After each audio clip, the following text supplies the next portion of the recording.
So, studies have shown that 98% of women love James Bond, and for men, well, they just want to be more like him. But what is it about Bond that makes him a cultural icon? How is it that he's so damn charming, so damn smooth, and is it possible for you to adopt some of these attractive qualities in your own life? The answer is hell yes. So my name is Adrian G, and today I'm going to share 6 secrets that you can implement which will make you the attractive man you've always wanted to be. So let's get straight into it.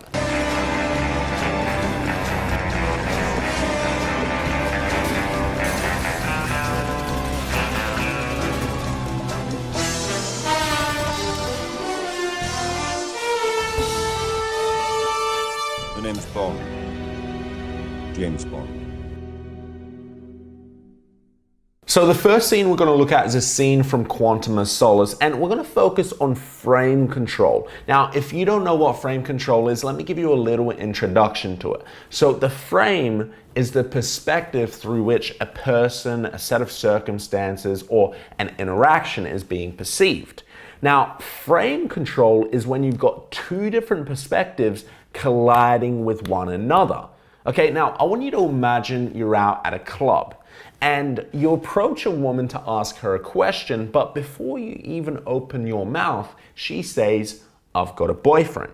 Now, why is it that she felt she had to share that information with you? Well, her frame or underlying perspective is that in this interaction, you came to hit on her, right? But what if you were just looking for the bathroom and your frame was, "Dude, where's the bathroom? Because I really got to piss." You see, these battles are constantly happening all the time, and the person who is less reactive and more in control of the frame is the person who wins the battle. Just take a look at how James Bond takes total control over this girl's frame. Mr. Bond, my name's Fields. I'm from the consulate. Of course you are. What do you do at the consulate, Fields? That's not important. My orders are to turn you around and put you on the first plane back to London. Those orders include my friend Mattis. I'm sorry, I don't know who you are. You see that? Gone such a short time, already forgotten. You're just saying that to hurt me. Mr. Bond, these orders come from the highest possible authority. Taxi? Fields? When is the next flight to London? Tomorrow morning. Well, then we have all night. If you attempt to flee, I will arrest you, drop you off in jail, and take you to the plane in chains. Understand? Perfectly. After you. I think she has handcuffs. I do hope so. Did you see that? See the way Bond offered no resistance? She says she's ordered to put him on a plane back to London. He cunningly uses misdirection and asks whether those orders include his friend Mathis, right? She says he needs to be on the plane tomorrow morning, and he says sure. He never offers any verbal resistance. Okay, I want you to challenge yourself. I want you to try to go an entire day offering no resistance to anyone. Now, you may be thinking, wait a second, Adrian, if I offer no resistance to anyone, won't I just get taken advantage of? Short answer, no. And you don't need to take it from me, take it from the ultimate legend, Robert Downey Jr. He says, listen, smile, agree, and then do whatever the fuck you were gonna do anyway. Now, in this scene, we see Bond offered no resistance, then hopped into a cab to go back to his hotel, which is exactly what he was gonna do anyway. And of course, he does it all by taking the lead, expecting everyone else to follow, which is right in line with the law of positive expectancy. Okay, now the next scene we're gonna look at is one of my favorites from Casino Royale. Bond's just won a massive poker tournament, right? And not only does he walk away with the cash, but he walks away with his opponent's 1965 Aston Martin DB5. All right, now when Bond goes to pick it up from the valet, he finds his opponent's wife, who has no idea her husband just lost the car. Let's watch that right now to see how it plays out. No wonder he was in such a foul mood.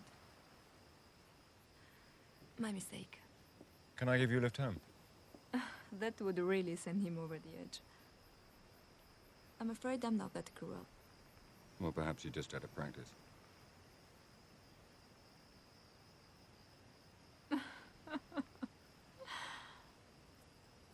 Perhaps.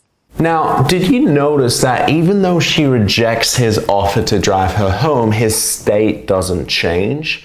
You know, he maintains that piercing gaze. He stands tall and proud. He doesn't get discouraged, right? So we can already tell that Bond is a high status man. And the thing about high status men is that they're already so strong and secure with their identity that if they get rejected, their state will not change.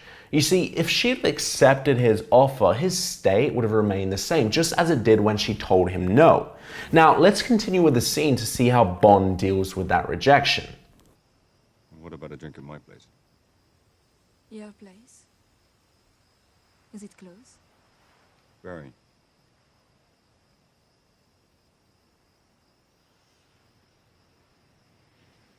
One drink.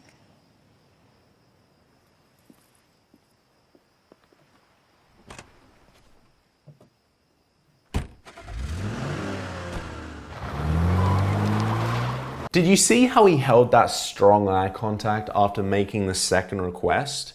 You see, most guys don't realize this, but in those few seconds of deep eye contact, she's actually on a subconscious level sizing up his status. If he would have just looked away or blinked too much or even started displaying poor body posture, he would have signaled lower status and more than likely he would have lost the girl. But since he was calm, collected, displayed positive body language and was expecting that positive response, he signaled higher status, and as a result, she responded with the yes. Okay, now this isn't the most powerful part of the interaction here. If you've read the book Influence by Robert Cialdini, you realize that Bond uses the rejection, then retreat method. Now, if you haven't read it, I'd highly recommend you to give it a read. Okay, so I want you to watch the two requests Bond made to her in order. Can I give you a lift home? That would really send him over the edge. What about a drink at my place? You see, first Bond asks whether he can drive her home. She rejects, then he pulls back and asks, well, what about a drink at my place? The rejection, then retreat method. If you've read Influence, you see Robert talks about this psychological influence tactic. It's where you request for something greater to get something smaller done. Let's imagine you're sitting at home and you hear a knock on the door, right?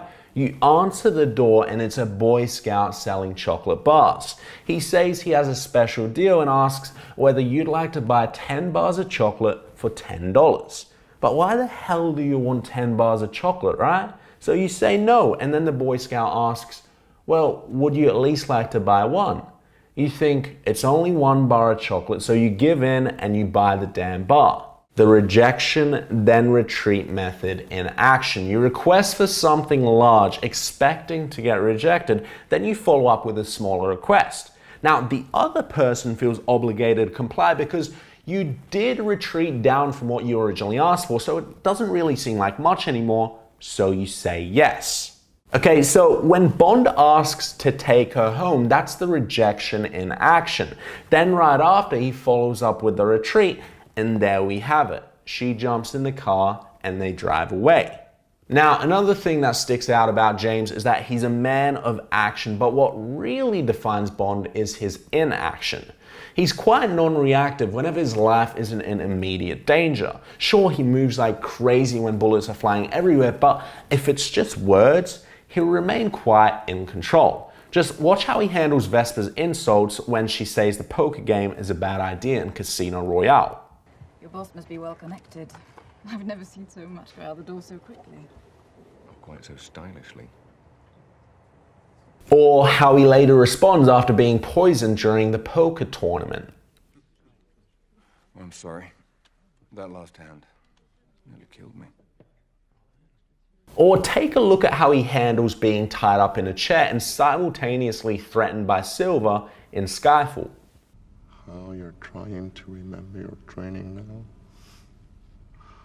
What's the regulation to cover this? Well, first time for everything. Yes. What makes you think this is my first time? Oh, Mr. Bond.